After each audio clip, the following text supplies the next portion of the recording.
Hello everybody, welcome to this video. Today is the 18th of July 2012 and we are here in Quito, Ecuador. We are, I think, almost 3,000 meters above it's 2,600 or something. It's 3,800. Oh, even more. Oh, I was wrong. And behind us there is the Cayambe volcano. And it is now hidden under clouds, and there are many volcanoes here around, stratovolcanoes of the Andes. And with whom do I sit here? I'm sitting here with somebody very special, Mariana Vergara. Mariana comes from Chile, then she spent her childhood in Peru, then she went to Ecuador, and then she went to the United States. And Mariana, I met her in 2010 at our New York workshop on transforming humiliation and violent conflict. She is a doctoral candidate at the University of the Columbia University in New York, and she saw the announcement of the workshop and she came and we met. And you know, our paths, you know, it showed itself, or it evolved, that we saw that there's a lot of very, very important synergy between the path of the Human Dignity and Humiliation Studies Network and the World Dignity University Initiative and your work and your path. Mm-hmm. So now you have participated. You came then to Oslo in June last year when we launched the World Dignity University Initiative in Oslo, and then we had a big conference. We participated in a big conference with educators, presidents of universities, and provosts and deans from all over the world in Oslo. And from there, you have developed a World Dignity University branch in the rainforest in Ecuador, and I had the privilege of going there with you now some 10 days ago. And to see your work there and to see what this World Dignity University branch is about, which was extremely impressive. And you know, 2 students were there working. It was so impressive, and I was very happy to see your work. So now it's your turn. We want to know who you are. Everybody now wants to know, how did you get there? What is your path? Where do you come from? This is, you know, since you're writing your doctoral dissertation, this is also important, you know, to contextualize your work. This is also scientifically important. Yeah. I was born in Chile, as you said. I left Chile when I was 1 year, 8 months. And we went to live in Peru. And I lived in Peru 9 years, my whole childhood. And then we moved to Ecuador, and I lived in Ecuador 18 years. In Ecuador, my father was an industrial, and he came to Ecuador to establish a factory. The name is Mulcahy. It's very well known here in Ecuador. And here I was my teen years. And then I fell in love with my husband, and we were together for 10 years, and from that love came 3 beautiful babies. And we have to thank the eldest one, Mario, for sitting there and taping this video. Yes. And as I was evolving, and I got divorced, but I must say that was not lack of love. Is this, I just grew out. I grew out of, because I wanted to go to college. I wanted to do other stuff. And now you will write your dissertation. Yes. This is the next step. The next step. Then I went to Chile. We lived there 2 years. And then I went back to Ecuador for 1 year. And then I came to the United States in 1996. And I began learning English as an immigrant. I admire, you know, like 16 years ago you started learning English, and you speak so well, and you are doing important work in English. It's quite an achievement. Thank you. And it's difficult to function in different languages. it's difficult, and but more than the language itself, for me was the mind frame. It's difficult to explain because it's intangible. And then I had not only, especially now with the doctorate, was not only about translating, but now to the mind frame of an academia, of a scholar. Right. My advisor and mentor, Dr. Lyle Yorks, he always pointed that out, that he saw how was not just translating from English to Spanish, but to becoming that scholar. And I am now the scholar. And when they see me, the professors, and we speak and stuff, when the scholars speak, they mention other scholars like Torbert and Heron and stuff. Then I do that, like I am a scholar now.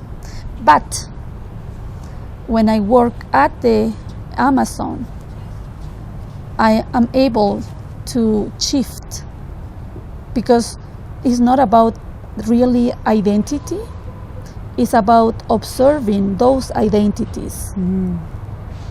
Important, I think. Yeah, because, and that it goes the role of spirituality, because as you evolve in consciousness, you are capable to do that. And before I couldn't, but now I can, to just step out and observe what I need, whatever I need to, depending of the audience, how I have to adapt. I can see it without judgment. It's just what it is. And I'm doing my doctorate now. What will be the theme? I know the theme is transformational learning. Yes. And but then I saw at the beginning was this really theory-based academia approach. And as I'm going into the process, I'm realizing about that is not just this physical human development piece, but this spirituality piece. And I'm very happy in the sense that just recently at Columbia University, a new department was created, and is spirituality and education. And this links up to the ancient knowledge that is in the rainforest.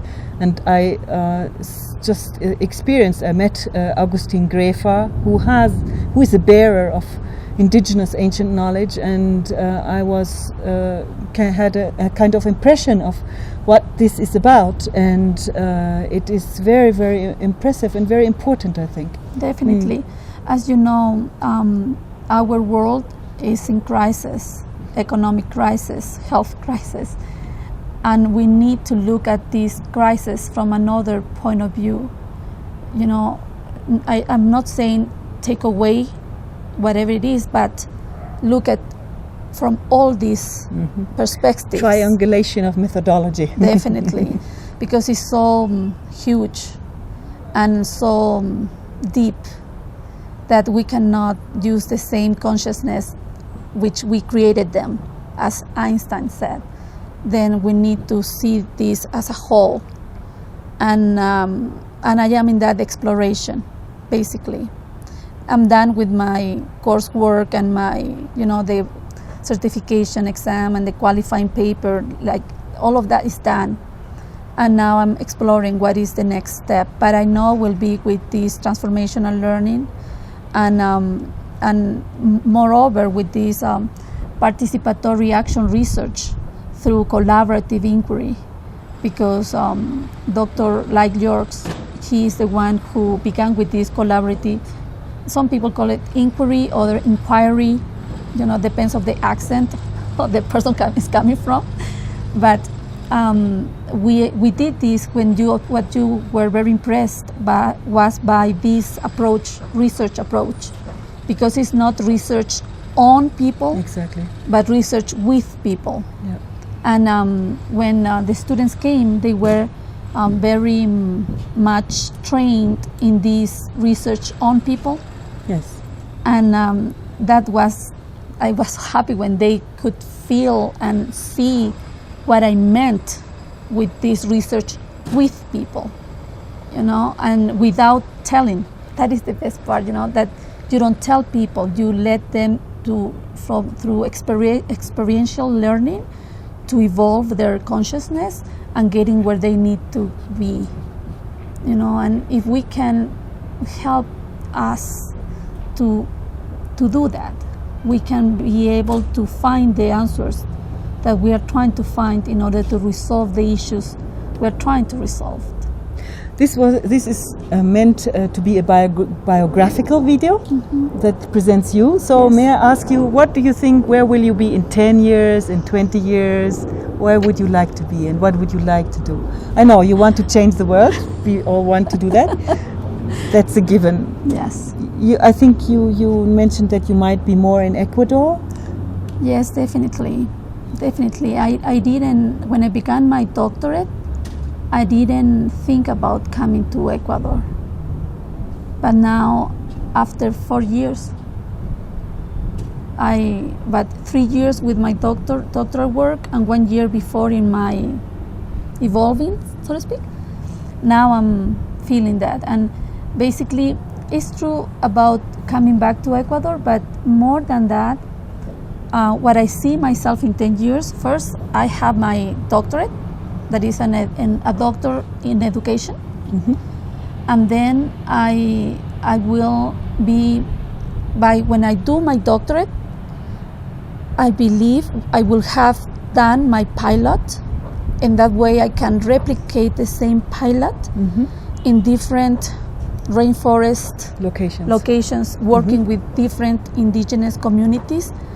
But I'm not going to be doing it, but doing it with the other indigenous communities. Then the indigenous community of Quechua will go to teach the indigenous community Chipibo in the jungle of Peru. And then in Bolivia, because I just met a woman from Bolivia and she wants to help us to create the branch in Bolivia. So in 10 years we have more, a circle of branches of the World Dignity University around the Amazon. And I just come from Brazil now. Of course, we should not forget Brazil. Definitely. At some point. And the idea with World Dignity University branches around the Amazon or in the Amazon is to bring the people of the students of this world to the Amazon to learn sustainable living, and to also make the people in the rainforest who have this ancient knowledge, like Agustin Grefa, to lift them up to the level of being teachers, educators of the World Dignity University, without them having to go to the capitals or to New York and lose their roots. No, we want kind of more direct connection between indigenous knowledge and the global level through the World Dignity University initiative.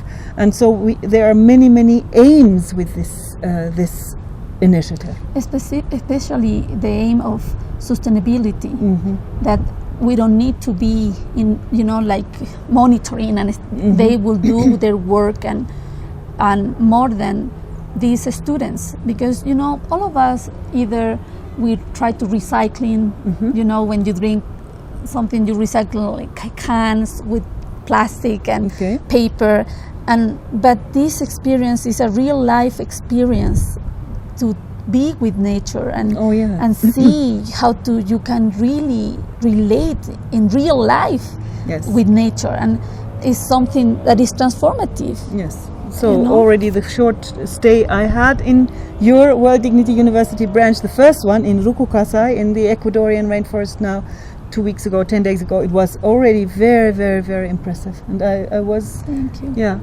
so impressed. Yes. Yes, so the only thing I can do now is to ask everybody to congratulate you on your path, the courage. I admire your courage. It's not easy to do this journey, and then with 3 children, you know, and to do this very courageous and dedicated and committed journey. And now you will continue it, and you will bring very, very important knowledge to the world and change to the world. So thank you very much. Thank you for making this video because you're the one who came up with this, and thank you for listening. And thank you, Mario. Thank you for taping, Mariana. To congratulating Mariana. And we will do this video now in Spanish.